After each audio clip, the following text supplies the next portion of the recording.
खूंटी जिले में लगातार ये खबरें आते रहती हैं कि जिले के तोरपा, कर्रा, रनिया प्रखंड क्षेत्र के नदियों से बालू का अवैध उत्खनन होता रहा है, जो दशकों से जारी है। लेकिन खूंटी में पहली बार ऐसा नहीं है। यहाँ के स्थानीय बताते हैं कि विगत 4-5 सालों से तोरपा प्रखंड मुख्यालय से महज 3 किलोमीटर की दूरी पर अब ये जो तस्वीर देख रहे हैं, ये कुल्डा नदी का पुल है। ये फिलहाल 5-6 वर्ष पूर्व ही बन करके तैयार हुआ है, और चूँकि इससे पहले जो पुराना पुल था उसके नीचे की में आपको पुल दिखाई दे रहा होगा, वो अवैध बालू उत्खनन का भेंट चढ़ गया और वो टूट जाने के कारण ये नया विशाल पुल बनाया गया।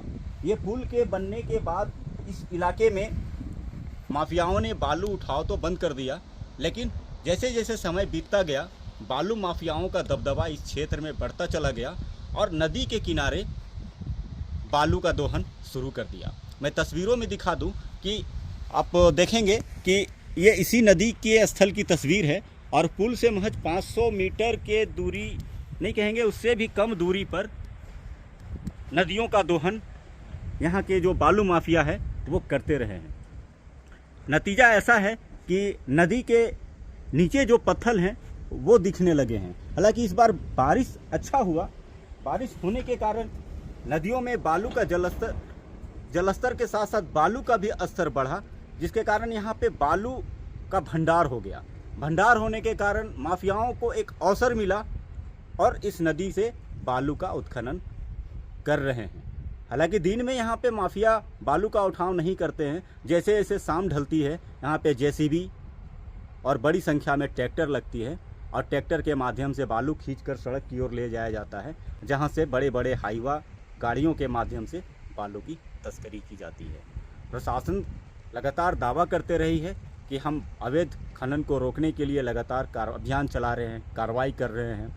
स्थानीय स्तर पे, प्रखंड स्तर पे टास्क फोर्स की टीम बनाई गई है जो लगातार अवैध उत्खनन एवं परिवहन करने वालों पर नज़र रख रही है और उनके खिलाफ कार्रवाई कर रही है। अवैध उत्खनन तो देखने के लिए भी मिल रहा है कि यहाँ से हमको लगता है लगातार पूरा भारी बरसात में बालू उठा है और इस तरह के कार्यों से निश्चित रूप से जो यहाँ का परिसंपत्ति है और हम पुल को भी देख पा रहे हैं, ये जो संपत्ति है इसको नुकसान हो सकता है। ऐसे भी बीते दिनों हम लोगों ने देखा कि हमारे खूंटी ज़िला में जो मुख्य सड़क तोरपा सिमडेगा को जो जोड़ती थी वह इसी अवैध बालू उत्खनन के कारण से धंस गई। ऐसा ना हो कि आने वाला समय में कुछ इस तरह के बड़े जो स्ट्रक्चर हैं वो अवैध बालू उत्खनन के कारण धंसते हुए दिखाई दें। ये सब जो कृत्य है अवैध बालू उत्खनन का एनजीटी का रोक होने के बावजूद भी पिछले 5-6 सालों से लगातार हो रहा है, जिस कारण से नदियाँ खोखली हो गई। आप अगर ध्यान से देखिएगा तो जो पत्थर है नदी के नीचे का वो दिखाई देने लगा है। ये दर्शाता है कि बालू का जो अवैध उत्खनन है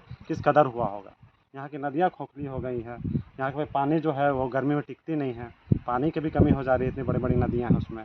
प्रशासन पूरा तरह से बोला जाए तो बालू का जो अवैध उठाव है उसको रोकने में सक्षम नहीं है या फेल हो गई है, या मेरे हिसाब से तो लगता है कि मिली जुली भगत है।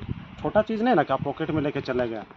अगर अवैध बालू का भी उत्खनन हो रहा है तो ट्रक चल रहा है, हाईवा चल रहा है, आप उसको कैसे नहीं रोक पा रहे हैं? सबसे बड़ा सवाल तो ये है। अब आपके माध्यम से ये भी कहना चाहेंगे कि आप लोग ये सवाल प्रशासन से भी पूछना चाहिए कि इस तरह का कृत्य क्यों हो रहा है। ये हम लोग देख पा रहे हैं तोरपा प्रखंड अंतर्गत अम्मा पंचायत के पंचायत क्षेत्र में है और ये तोरपा से सिमडेगा जाने वाली जो रूट है, पुल के जस्ट बगल में ग्रामीण जल आपूर्ति का टंकी भी बना हुआ है, वहाँ से बालू का अवैध रूप से उठाव चल रहा है। जैसा कि माइनिंग का गाइडलाइन के हिसाब से भी पुल के करीब 500 के दायरे में 500 मीटर के दायरे से बालू का उठाव नहीं होना चाहिए, और हम लोग देख पा रहे हैं जल आपूर्ति का जो टंकी है उसके जस्ट नीचे से बालू का उठाव हो रहा है। तो ये मेरे अनुसार ये पूरी तरह से अवैध है और इस पर रोक होनी चाहिए। और जिस तरह से हम लोग बीते दिन देखे हैं कि तोरपा प्रखंड के लिए जो भी जल आपूर्ति का जो परियोजना के तहत जो टंकी बना हुआ था, बालू उठाव के कारण वहाँ पानी का भी काफ़ी क्राइसिस हुआ था, जिस कारण गर्मी में लोगों को पानी मिलना बहुत मुश्किल हो गया था। अगर इस माइनिंग को अगर हम लोग ये बालू उठाव को अगर हम लोग नहीं रोकेंगे तो आने वाला समय में फिर से वही स्थिति हम लोग देख पाएंगे। जाहिर सा बात है, हम लोग इस बारिश में हम लोग देख चुके हैं पूरे झारखंड में कई ऐसे पुल हैं जो कि हम लोग जान भी रहे हैं, सोशल मीडिया के माध्यम से भी, न्यूज़ प्रिंट मीडिया के माध्यम से भी हम लोग को पढ़ने को भी मिला कि कहीं कहीं का पुल ऐसा धंसा है जिसका नतीजा सिर्फ वहाँ का बालू उठा रहा है। तो ये पुल भी क्या लगता है कि टिक पाएगा इस तरह का अवैध? इस तरह से खनन अगर जारी रहेगा तो निश्चित रूप से आने वाले समय में कभी भी पुल ध्वस्त हो सकता है। एक तो प्रोटोकॉल है, इसका नियम है कि जो भी पुलें हैं 500 मीटर के बाद ही आप बालू का उठाव कर सकते हैं, अवैध चाहे वैध। लेकिन यहाँ पे क्या है कि ये किसी का कोई जोड़ नहीं है, लोग बालू का उठाव करने के कारण बहुत सारा पुल ढह गया, 2 पुल तो ढह गया और तीसरा पुल ढहने वाला है। मैं बार बार प्रशासन को बोल रहा हूँ, सचेत कर रहा हूँ, फिर भी खूंटी तो अभी इतनी स्थिति खराब है सड़क के मामले में कि एक बनी नदी का पुल टूटा हुआ है, कुंजला मोड़ से भोंडा नदी तक की स्थिति रोड सड़क की खराब है। आप जिधर भी जाए सड़क की स्थिति बहुत ही दयनीय है। इसलिए प्रशासन को जो विभाग है उसको सचेत होना चाहिए और त्वरित कार्रवाई करते हुए कम से कम बनी नदी का डाइवर्सन पर ध्यान देना चाहिए। जैसा कि आपने सही बताया कि एनजीटी है जिसकी वजह से बालू उठाव पर पूरी तरह रोक है, तो प्रशासन इसके लिए टीम बनाकर लगातार कार्रवाई कर रहा है, छापामारी कर रहा है और ऐसी गतिविधियों को रोकने का प्रयास कर रहा है। लगातार सूचनाएं भी प्रशासन को मिल रही होगी मैम, तो वैसे जगहों को कैसे आप लोग?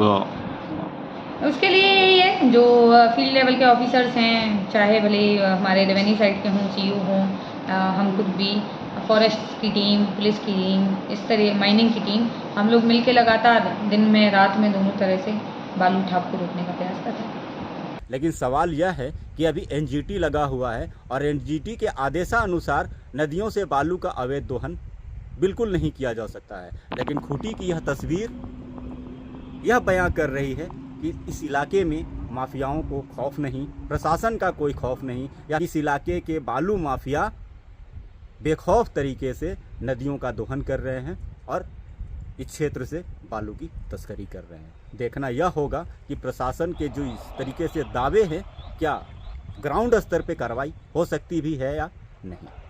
सोनू अंसारी, ईटीवी भारत, खूंटी।